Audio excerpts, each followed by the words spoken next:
کسی بہترین اردو داں کا جملہ نہیں بلکہ یہ اللہ کا قرآن ہے۔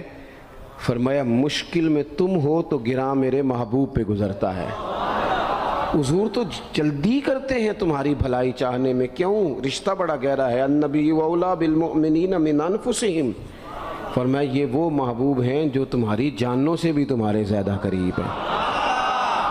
رسول کائنات صلی اللہ تعالیٰ علیہ وآلہ وسلم امت کے حق میں نرم دل رکھتے، نرم۔ لوگ سمجھتے ہیں شاید کسی کا بھلا یہ ہوتا ہے اس کو 4 پیسے دے دیے جائیں، شاید اس کا بھلا یہ ہے کہ اسے نوکری پہ لگوا دیا جائے، شاید بھلا یہ ہے کہ اس شخص کو اگر کسی وہ مشکل میں آ گیا ہے تھانے کچہری کے معاملے میں تو وہاں اس کو سہولت دلا دی جائے، آسانی کر دی جائے، کسی کو مضبوط کر دیا جائے، تو یہ اس کے ساتھ بھلائی ہے۔ میرے رسول پاک صلی اللہ تعالیٰ علیہ وسلم نے بتایا کہ میں نہ مکارم اخلاق کی تکمیل کے لیے آیا ہوں، میں تمہارا وہ نفع کرنے آیا ہوں کہ تمہارا دل ساری جگہوں سے ہٹا کے رب رسول کی طرف مائل کرنا ہے، تمہاری طبیعتوں کے اندر جو سختی ہے اسے نرمی میں بدلنا ہے، تمہارے مزاجوں کے اندر جو بے لگام خواہشات ہیں انہیں شریعت اسلامیہ کی پابندی کی لگام دینی ہے۔ حضور سید عالم علیہ السلام نے لوگوں کی اصلاح کا جو دیکھیں نا، اگر کسی گھر میں بگڑے بچے سنور جائے نا تو روٹی تھوڑی بھی ہو تو گزارا ہو جاتا ہے، اگر گھر والے اخلاقاً اتنے اعلیٰ ہوں، ایک دوسرے سے پیار کرتے ہوں تو تھوڑے پیسوں پر بھی وقت گزر جاتا ہے۔ رسول پاک کا دل دھڑکتا تھا، کس لیے؟ صرف اس لیے نہیں کہ لوگوں کو نوکریاں مل جائیں، مال مل جائے، لوگ جو ہیں ان کے گھر کشادہ ہو جائیں، بلکہ حضور کا دل دھڑکتا تھا کہ لوگ دوزخ سے بچ جائیں، جنت کی طرف ان کا سفر ہو جائے، ان کے دلوں سے حسد کو، تکبر کو، غرور کو، انا کو، خود پسندی کو، عجب کو نکال دیا جائے۔ یتلو علیکم آیاتنا ویزکیکم، ان کا تزکیہ کر دیا جائے، دل صاف کر دیے جائیں۔ رسول پاک صلی اللہ علیہ وسلم احساس کے ساتھ جاتے ہیں۔ ہمارے ہاں نا تبلیغ ہوتی ہے لیکن اس میں درد نہیں ہوتا، اللہ ماشاءاللہ اچھے لوگوں کی بات نہیں کرتا۔ لو میرے جیسے آدمی نے تقریر کرنی ہے، گھنٹہ گزارنا ہی ہے، تو پھر بعض اوقات نفس کی خواہشیں غالب ہوتی ہیں تو وہ اصلاح سے زیادہ شوق داد لینے کا غالب آ جاتا ہے۔ وہ آپ کو پتہ ہے نا، وہ ہمارے ہاں پھر وہ نقیب محفل بیچارہ کبھی بھاگ کے ادھر چلا جاتا ہے، کبھی بھاگ کے ادھر آتا ہے، کہتا ہے میں نے جملہ دینا ہے۔ اب وہ ایسے لگتا ہے جملہ نہیں دینے لگا، کوئی ایٹم بم دینے لگا ہے، جس میں اتنی اسے ایک جملہ کہنے لگا، سنبھال کے رکھنا، ضائع نہ کرنا، یہ نہ کرنا۔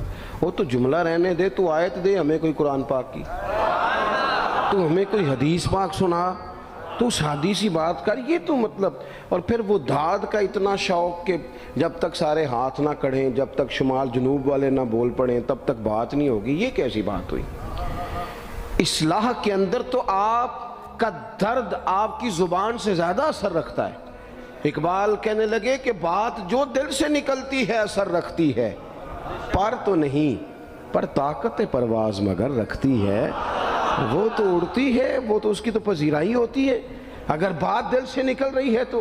عزیز بھائی یاد رکھیے گا، حضور سید عالم علیہ السلام درد دل کے ساتھ دعوت دیتے لوگوں۔ 10 دن حضور نے طائف میں قیام کیا ہے، ایک بندے نے بھی کلمہ نہیں پڑھا، الٹا انہوں نے روڑے مارے، تکلیف تھی۔ حضور واپس آ رہے ہیں، صحابی ساتھ ہیں، باغ میں بیٹھ گئے، اتنی صحت مبارک پر انہوں نے معاذ اللہ تعالیٰ سنگ باری کی کہ خون مبارک بہہ رہا ہے، فوراً عرض گزار ہوئے یا رسول اللہ صلی اللہ علیہ وسلم آپ دعا کر دیں یہ تباہ ہو جائیں۔ فرشتہ بھی حاضر ہو گیا، حضور آپ دعا کریں یہ تباہ ہو جائیں۔ لیکن محبوب کے دل میں نرمی ہے نا امت کے لیے، اگرچہ یہ ساری امت دعوت ہے اس وقت، پر اس وقت بھی نرمی ہے۔ محبوب کریم علیہ السلام نے ہاتھ اٹھائے، صحابی کہتے ہیں میرے دل میں خیال آیا اب یہ تباہ ہو ہی، میری طرف دیکھیں جی، اب یہ تباہ ہو ہی جائیں گے، اب کوئی نہیں بچا سکتا انہیں تباہ ہونے سے۔ لیکن حضور نے کیا کہا اے اللہ انہیں ہدایت دے دے، انہیں پتہ ہی نہیں یہ کیا کر رہے ہیں۔ فوراً عرض کی یا رسول اللہ ایک نے بھی کلمہ نہیں پڑھا، ایک نے بھی کلمہ نہیں پڑھا۔ کبھی پتھر مارنے کے والے کے لیے بھی دل میں احساس ہوتا ہے، ہمیں تو کسی نے کچھ بھی نہیں کہا، کوئی گالی نہیں دی، کچھ نہیں کہا، پر ہم سخت کیوں ہیں بھلا؟ وہ ہمارے پیچھے نہیں چلتا ہاتھ باندھ کے، جی میں ہاں نہیں ملاتا، تو ہمارا دل اس کے لیے سخت ہے۔ دو ہی تو بندے ٹھیک ہے دنیا میں، ایک میں ٹھیک ہوں اور ایک جو میری ہاں میں ہاں ملائے پوری، وہ ٹھیک ہے۔ دونوں ہاتھ باندھ کے پیچھے چلے، تیسرے کو میں کیسے ٹھیک ہونے دیتا ہوں؟ میرا مزاج ہی نہیں، اللہ ماشاءاللہ ہماری طبیعت ہی نہیں ہوتی ایسی۔ خدا کے بندو، جب دل کشادہ ہوں، طبیعتیں کھلی ہوں، پھر اس طرح کا تھوڑی مزاج ہوتا ہے۔ کریم محبوب صلی اللہ علیہ وسلم سے عرض کی، حضور ایک نے بھی نہیں کلمہ پڑھا اور پھر بھی آپ کے دل میں اتنی وسعت ہے، آپ ہدایت کی دعا کر رہے ہیں، 10 دن لگائے ایک شخص بھی نہیں آ رہا۔ تو محبوب کیا فرمانے لگے؟ کریم فرمانے لگے، مجھے پتہ ہے انہوں نے تکلیف دی ہے، ایک نے بھی کلمہ نہیں پڑھا، جلدی نہ پریشان ہو جایا کریں۔ کچھ لوگ جلدی کچے جملے بوئے، ساڑی قوم نہیں ٹھیک ہو سکتی جی، ایسمو لگتا کچھ نہیں ہو سکتا دی، یہ نہیں ٹھیک ہو سکتے، فلانے نہیں ٹھیک ہو سکتے۔ شکوہ ظلمت شب سے تو کہیں بہتر تھا، اپنے حصے کی کوئی شمع جلاتے جاتے۔ اللہ کے حبیب صلی اللہ علیہ وسلم سے عرض کی، یا رسول اللہ صلی اللہ علیہ وسلم ایک بھی نہیں مانا اور آپ نے پھر ہدایت کی دعا کی۔ تو یہ میرے محبوب کا امید کا طریقہ ہے۔ کریم فرمانے لگے، اگر آج یہ نہیں مانتے تو پھر بھی تباہی کی دعا نہیں کرنی، یہ نہیں مانتے تو ان کی آنے والی نسلیں مان جائیں گی، مان جائیں گے لوگ۔ اپنے دل میں جب آپ نرمی لے آتے، ہمارے نا سینکڑوں نوجوان گناہوں میں چلے گئے ایک ایک علاقے سے۔ جو آدمی گناہ میں مبتلا ہوتا ہے نا، وہ سخت تکلیف میں ہوتا ہے۔ انسان کو جو چیز سب سے زیادہ ستاتی ہے وہ اس کی اپنی غلطیاں ہوتی ہیں۔ حدیث میں فرمایا، ما حاک فی صدرک، کھٹکتا ہے سینے میں، چبھتا ہے گناہ۔ یہ تکلیف دہ معاملہ ہوتا ہے، تڑپتے ہیں لوگ، سسکتے ہیں، لیکن روایتی انداز سارا جب ہماری مجالس اور محافل میں ہو جاتا ہے، کوئی نہیں وقت دینے والا، پیار کرنے والا، تھپکی دینے والا، بازو تھام، کوئی نہیں۔ ایک تقریر وہ ہے جو میں آپ سے کرتا ہوں، بس ٹھیک ہے گھنٹہ گزارنا ہے، تو وہ بھی کئی میری طرح کے لوگ ہیں جو جمعرات کو فیصلہ کرتے ہیں سویرے کیا بیان کرنا ہے۔ حالانکہ میری طرح کے جو چھوٹے ہیں وہ ہفتے سے ہی تیاری شروع کر لیتے ہیں تاکہ کچھ غور فکر کر کے قوم کے سامنے رکھا جائے، ضروری۔ اب ایک تقریر میں آپ سے کرتا ہوں، سمجھانے کے لیے عرض کرتا ہوں۔ ایک تقریر ایسی ہے جو خطیب صاحب آپ سے کرتے ہیں، اور خدا نخواستہ اللہ تعالیٰ معاف کرے، صرف سمجھانے کے لیے، اگر ان کو پتہ چل جائے کہ ان کا بیٹا کسی غلطی میں مبتلا ہو گیا تو پھر بھی اسی طرح ہی داد و تحسین کے لیے لش پش کر کے تقریر ہوگی؟ نہیں، پھر یہ انداز نہیں ہوتا۔ پھر تو بچہ کو سامنے بٹھا کے باپ اپنی پگڑی اس کے پیروں میں رکھتا ہے، پھر تو ماں دوپٹہ پیروں میں رکھتی ہے، کہتی پتر میری کمائی نہ اجاڑ دینا، اور نہ پتہ چلا تو سگریٹ پینے لگ گیا، خدا خیر کرے، تیری مہربانی۔ سوتا نہیں، اس کا چہرہ پریشان ہے۔ اب بات آئی ہے نا، اب یہ وقت آیا تبلیغ کا، اصلاح کا۔ اسے منت کر کے سمجھایا، اس کو گزارش کی، اس نے کہا ابا جی غلطی ہو گئی تھی، آئندہ نہیں کرتا، پوری اس نے تسلی دی، پھر بھی نہیں سوتا۔ بچہ تو وعدہ کر کے چلا گیا، پھر بھی نہیں سویا۔ وہ اپنے کمرے میں چلا گیا اور اس نے مصلی بچھا لیا، کہا یا اللہ یہ میری عمر کی کمائی ہے، مالک اسے ہدایت دے دے۔ او بھائی، جب تو اس انداز میں ملت کے ہر بیٹے کی اصلاح کرنے لگے گا، اور اس سے مراد صرف خطیب واعظ ہی نہیں، حضور نے ہم سب کے ذمہ لگایا تھا بلغ عنی ولو آیا، ہم سب کی ذمہ داری ہے لوگوں کے لیے، لوگوں کو قائل کریں۔ مجھے بتاؤ، اپنی ذات کے حق میں قائل کرنا ہو تو کرتے ہیں کہ نہیں؟ ہوتا ہے نماز کی دعوت ہم کیسے دیتے ہیں؟ ہم کہتے ہیں پڑھ لیے کر نماز، اتنے پیسے کہاں لے کے جائے گا، یہی دعوت ہوتی ہے نا۔ وہ کہتا ہے تو نے اپنی قبر میں جانا اور میں نے، یہ تو ہے ہمارا دین کے حق میں۔ وہ محفل میں آنا اگر ٹائم ملا تو ٹھیک، یہ ہے دین کے حق میں۔ اور جب اپنی باری آئے، کسی سے 50,000 روپے چاہیے تھے، فون کیا اس کو، ملنا تھا، وہ کہتا حکم کریں، کہتے نہیں ٹیلی فون والی بات نہیں، کہتے میں تو 2 بجے ملوں گا، تو 2:30 بجے مل، پر میں مل کے کرنی ہے۔ پھر جاتے ہی اس سے 50,000 مانگا نہیں، پہلے منت کی، دکھ سنایا، پھر اسے ثابت کرایا کہ تیرے علاوہ دینا بھی کسی نے نہیں، سارے غلط بندے ہیں، تو ٹھیک ہے معاذ اللہ۔ پھر اس کو یہ بھی ثابت کرایا وقت پہ واپس کر دوں گا۔ اتنی ساری گزارش کر کے رو دھو کے جب وہ پورا قائل ہو گیا تو آخر میں کہا مجھے 50,000 صحیح کہہ رہا ہوں؟ ہاں نہ تو کرو نا، چلو ہلکا سا ایسے ایسے تو کرو نا، ہوتا ہے کہ نہیں ایسے؟ او بھائی اپنے حق میں قائل کرنا تھا تو تجھے سارا طریقہ آتا تھا، اور رب رسول کے حق میں قائل کرنے کا تجھے طریقہ ہی نہیں آتا، تجھے پتہ ہی کوئی نہیں کہ کیسے قائل کرنا ہے۔ اپنے لیے تو نے قائل مائل کرنا تھا، سارا پتہ تھا، سب خبر تھی کیسے منانا ہے، اور کسی کو مسجد کے لیے منانا تھا تو کہتا ہے جی میری کو مانتا ہی نہیں، میری کون سنتا ہے۔ آپ جب تک اس درد سے، زازان نام کا ایک گویہ تھا بغداد میں، گاتا تھا، آواز بڑی سریلی تھی، بڑے لوگ اس کے گرد جمع ہو جاتے، حضرت عبداللہ ابن مسعود رضی اللہ تعالیٰ عنہ، حضرت عبداللہ ابن مسعود، یہ وہ خوبصورت ہستی ہیں کہ محبوب نے فرمایا ان سے قرآن سیکھا کرو، یہ اسی طرح پڑھتے ہیں جس طرح میرے اوپر نازل ہوا تھا۔ حضرت عبداللہ ابن مسعود رضی اللہ تعالیٰ عنہ صحابہ میں مفتی، صحابہ میں قاری، بڑے آدمی۔ حضرت عبداللہ ابن مسعود ایک دن گزر رہے تھے کسی مقام سے جہاں بھی وہ رہتا تھا، تو وہاں اللہ معاف فرمائے گانے بجانے کی مجلس سجی ہوئی تھی، وہ گا رہا تھا، آپ گزرے تو کانوں میں ہلکی سی آواز گئی، قریب ایک شخص سے پوچھا یہ کون ہے، کس کی آواز ہے؟ کہا حضرت یہ زازان نام کا ایک گویہ ہے۔ وہیں کھڑے کھڑے درد سے کہنے لگے کتنی سونی آواز ہے، کاش یہ قرآن پاک کی تلاوت کرتا، اتنی خوبصورت آواز ہے، کوئی تو ہو نا جو اس درد سے بات کرے، کاش یہ قرآن پاک پڑھتا۔ اور پھر دعا مانگتے آگے تشریف لے گئے۔ وہ جوان تھا، فارغ ہو کے باہر نکلا، لوگوں کا رش تھا، ایک شخص نے اسے روکے، کہا زازان ادھر آ، پتہ آج کیا ہوا؟ کہا جناب کیا؟ کہنے لگے جانتے ہو حضرت عبداللہ ابن مسعود کو؟ کہا جانتے ہیں۔ فرمایا وہ صحابی رسول صلی اللہ علیہ وسلم آج گزرے، تیری آواز ان کی سماعتوں سے ٹکرائی تو فرمانے لگے کاش یہ قرآن پاک پڑھتا۔ کہنے لگا صحیح بتاؤ انہوں نے میرا نام لیا ہے؟ صحیح بتاؤ میرے لیے کہا انہوں نے؟ میرے جیسے شخص کے لیے میں سوچ بھی نہیں سکتا، میں کہاں وہ کہاں، میرا نام لیا ہے؟ کہاں؟ تھوڑی دیر رکا، چند لمحوں پتہ نہیں سوچیں کہاں کہاں کا سفر کر کے آئیں، وہ ساری سوچیں درد بن کے آنسو بنی، اور پھر آنسو داڑھی پہ ٹپکے چہرے پہ آئے۔ پھر لوگوں سے پوچھنے لگا گھر کا پتہ بتاؤ گے؟ کہا وہ فلاں جگہ پہ موجود ہیں۔ دوڑا گیا، دروازے پہ دستک دی، حضرت عبداللہ ابن مسعود آئے، کہا کون ہو بیٹا؟ کہنے لگے حضور میں وہی ہوں جس کے بارے میں آپ نے کہا تھا کاش یہ قرآن پڑھتا، میں آ گیا ہوں، پڑھا دے مجھے قرآن پاک، پڑھا دے۔ کوئی بیٹھا ہوا مجھے دور دعا دیتا ہے، میں ڈوبتا ہوں پر سمندر اچھال دیتا ہے۔ کسی سے تو آپ پیغام حق کہیں، کسی کو تو دعوت خیر دیں، یہ سب سے بڑا بھلا ہے۔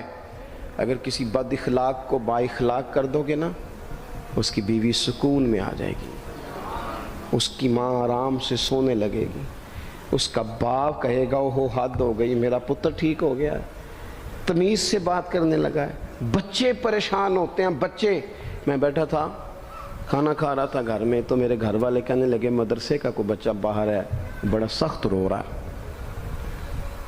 میں نے کہا بلاؤ، کسی استاد نے ڈانٹ دیا ہوگا، تو بچہ میرے پاس ہے تو اس کا وجود کانپ رہا تھا۔ میں نے کہا پتر کیا ہوا؟ کہنے لگا پیر صاحب وہ میری امی تے ابو کار فیر پہ لڑ دینے، کرو فون آیا ہے۔ تو میں نے کہا بیٹا پریشانی کی کیا بات ہے؟ کہنے لگے بڑی سخت لڑائی ہوتی ہے، میرے والد میری اماں کو مارتے ہیں، پھر ہم سارے بہن بھائی نا چار پائیوں کے نیچے چھپتے ہیں، تو وہ دور ہیں، اس وقت تو 1.5 گھنٹے کا فاصلہ ہے، دور ہے میرا گھر، پر پتہ نہیں ہمارے گھر کیا ہو جائے گا۔ پیر صاحب آپ دعا مانگے نا، آپ دعا کریں نا، اس بچے کی کیفیت اور اس کے اوپر چھائی ہوئی آزمائش اور اس کے طبیعت میں اسے دیکھ کے میرے آنسو نکل گئے۔ کچھ دنوں کے بعد میں نے اس کے باپ کو بلایا، میں نے کہا خدا کے بندے، تیری انا اور تیری بیوی کی انا اتنی سخت ٹکراتی ہے کہ تیری اولاد پیس کے رہ گئی، کاش تو رسول اللہ کی اس صفت سے آگاہ ہوتا کہ خدا کے بندوں کو معاف کر دو، اللہ تمہیں معاف فرما دے گا۔ کاش تمہارے اندر وہ کیفیات ہوتی۔ تمہارے بچے میلوں دور رہ کے بھی تڑپتے ہیں کہ جانے گھر میں، کیوں؟ اس لیے کہ گنجائش نہیں دلوں میں، کوئی اخلاقی تعلیم نہیں۔ ہم نے اپنے گھروں کو خود اپنے ہاتھوں سے اتنا آزمائش کا گھڑا بنا لیا ہے، لڑائیاں، جھگڑے، مصیبتیں۔ کیوں؟ کہ پیسوں کی تو تبلیغ روز ہوتی ہے کہ کمانے چاہیے، مال کی تبلیغ تو روز ہوتی ہے، درد نہیں بٹتا، اخلاق کی بات نہیں ہوتی۔ اور سجنوں، ہمارا غریب گھر تھا، پر میرے ابا جی جب گندم کا سیزن ختم ہوتا گھر میں لے کے آتے تو ہمارے گھر کے سین میں کھڑے ہو کے فرماتے، لو پتر کسے دا گھر وال نہیں تکنا، میں دانے پاتے نے پھڑو لیتے تھے تو اڈی ماں نے اچار پا دیتا ہے، آپ پرواہ نہیں۔ اس سادگی کے ساتھ، اس آسانی کے ساتھ گزارا ہوتا تھا۔ میں نے ایک دفعہ کہا، میں نے کہا ابا جی لوگ بڑا بڑا پیغام دیتے ہیں، پیسے کماؤ پیسے، آپ نہیں دیتے پیغام، چلیں یہ بتا دیں کوئی شے پسند نہیں کھانے میں؟ کہنے لگے بیٹا بھوک لگی ہو تو ہر شے پسند ہو، نہ لگی ہو تو نخرا ہی نخرا، اگر طلب ہوگی تو یہ بھی تمہیں نفع دے گا، لیکن اپنے گھر میں سکون رکھنا، اطمینان رکھنا، اس ٹینشن سے اپنے ایک دوسرے کو اخلاق کا سبق پڑھائیں، دلوں کی نرمی کا درس دیں، تھوڑی سی کوشش کریں جس سے ہمارے گھر بچ جائیں۔ اور اگر کوئی بندہ گناہگار نظر آئے تو اس پر تنقید نہ کریں، تنقید نہ کریں، مجھے صحیح بتانا، دل پہ ہاتھ رکھ کے۔ خدا نہ خواستہ کسی کا بچہ بچی معاذ اللہ، اللہ بچائے سب کو، بگڑ جائے تو کیا وہ چوک میں کھڑے ہو کے چسکے لے لے کے بتائے گا کہ بچہ میرا بگڑ گیا؟ بولو سارے، بولو جلدی سے۔ تو پھر پڑوسیوں کا بچہ بگڑا ہے تو پھر چسکے کیوں لیے؟ گلی میں کسی کی بیٹی سے معاذ اللہ خدا نہ خواستہ کوئی ایسی غلطی ہو گئی تو جگہ جگہ باتیں کی، تیاں سانجیاں نہیں ہوندیاں؟ اپنے بچے کے بارے میں جب تو کہتا ہے چھپ جائے بات، دیکھنا۔ حضرت سیدنا جنید بغدادی کہتے ہیں میرے ماموں تھے حضرت سری سختی، میں اپنے ماموں سے ہی بیعت تھا، انہی کی خدمت میں رہتا تھا۔ فرماتے ہیں ہم جا رہے تھے، ایک دن انہوں نے چھڑی پکڑی ہے، ایک ہاتھ میں مجھے تھاما ہے، تھوڑا آگے گئے تو رش تھا، چند لوگ کھڑے تھے، تو حضرت سری سختی مجھ سے کہنے لگے جنید دیکھ تو صحیح رش کیوں ہے؟ تو میں گیا تو ایک نوجوان شراب پی ہے، معاذ اللہ نشے میں دھت لیٹا ہے، ارد گرد لوگ کھڑے، اور وہ چونکہ پوری طرح اس پر نشہ غالب ہے تو اول فول باتیں کر رہا ہے، لوگ بھی اس کے ساتھ جو ہے وہ ہنسی مذاق کر رہے ہیں، اس کا مذاق اڑا رہے ہیں، رش ہے۔ میں نے آ کے کہا حضور دفع کریں، ایک شرابی لیٹا ہے، لوگ بھی مذاق اڑا رہے ہیں اور بس ایسے شغل لگا ہوا ہے۔ سارے لوگ تماش بین نہیں ہوتے۔ ہاں حضرت فرمانے لگے نہیں جنید ایسے کیسے چلے جائیں، چل نہ مجھے لے چل۔ کہتے ہیں بوڑھے شیخ، ہاتھ میں نے تھاما تو وہاں لے گیا، حضرت نے لوگوں کو ڈانٹا چلو دوڑو۔ پرانے زمانے میں لوگ بزرگوں کی حیا کرتے تھے، سب لوگ وہاں سے چھٹ گئے۔ کہتے ہیں مجھے فرمانے لگے جنید جا پیالے میں پانی لا۔ کہتے ہیں میں ایک پیالے میں پانی بھر کے لایا، انہوں نے اپنے بوڑھے ہاتھوں سے اس کا منہ دھویا، اس کے چہرے پہ پانی ڈالا، اس کا منہ صاف کیا، پھر اسے کھڑا کیا، اسے گھر بھیجنے کو کہا۔ کہتے ہیں وہ وہیں ایک کونے میں سائیڈ پہ ہو گیا تو حضرت نا منہ دھو کے نا تھوڑی دیر چپ کر گئے، پھر 2-3 لمحے گزرے تو ان کی آنکھوں میں زور زور سے آنسو ٹپکے اور ہاتھ اٹھا کے کہنے لگے مالک میں تیرا کمزور بندہ ہوں، میں منہ دھو سکتا تھا، میں دل تو نہیں نہ دھو سکتا، جو میرے اختیار میں تھا میں نے کر دیا، باقی تو مقلب القلوب ہے، کر نہ کرم۔ یہ کسی ماں کا بیٹا ہے، کسی خاتون کا شوہر ہے، او بھائی جو نشے پہ لگ جائیں ان کے بچے باپ کے ہوتے ہوتے یتیموں جیسی زندگی گزارتے ہیں، لوگوں کے مانگ کے کپڑے پہنتے ہیں۔ کسی نے کہا تھا اگر دشمن سے زیادہ بدلہ لینا ہو تو اسے قتل نہ کرو، نشے پہ لگا دو۔ معاذ اللہ، اتنا لوگوں نے، کتنا عام نشہ ہو گیا۔ کہا اللہ میں نا منہ دھو سکتا ہوں، دل نہیں، دل تو دھو سکتا ہے، دھو دے۔ کہتے ہیں یہ کہہ کہ حضرت اٹھے تو میں نے عرض کی حضور ویسے منہ دھویا کیوں آپ نے؟ تو فرمانے لگے اس لیے دھویا ہے کہ جب تک منہ سے بدبو آتی رہے گی جتنے لوگ سونگتے رہیں گے اس کے شرابی ہونے کے گواہ بنتے رہیں گے۔ میں نے اس لیے دھو ڈالا ہے کہ ہو گئے پیچھے جو ہو گئے مزید گواہ نہ بنے۔ حضرت سری سختی کہتے ہیں میں نے، حضرت جنید بغدادی کہتے ہیں میں نے اسی رات تہجد کے وقت اٹھ کے حضرت کو وضو کرایا، میں نے ان کا بازو تھاما، میں ہی ان کو مسجد میں لے کے گیا۔ کہتے ہیں جب ہم مسجد میں پہنچے تو وہ کل دوپہر والا شرابی ہم سے پہلے مصلی پہ بیٹھا تھا۔ کہتے ہیں میرے دل سے آوازیں نکل رہی تھی شیخ دیکھ لو پھر مالک کتنا کریم ہے، آپ نے منہ دھو ڈالا تھا رب نے دل بھی دھو ڈالا، کرم فرما دیا۔ کوئی ہو نا جو ایسا کرے؟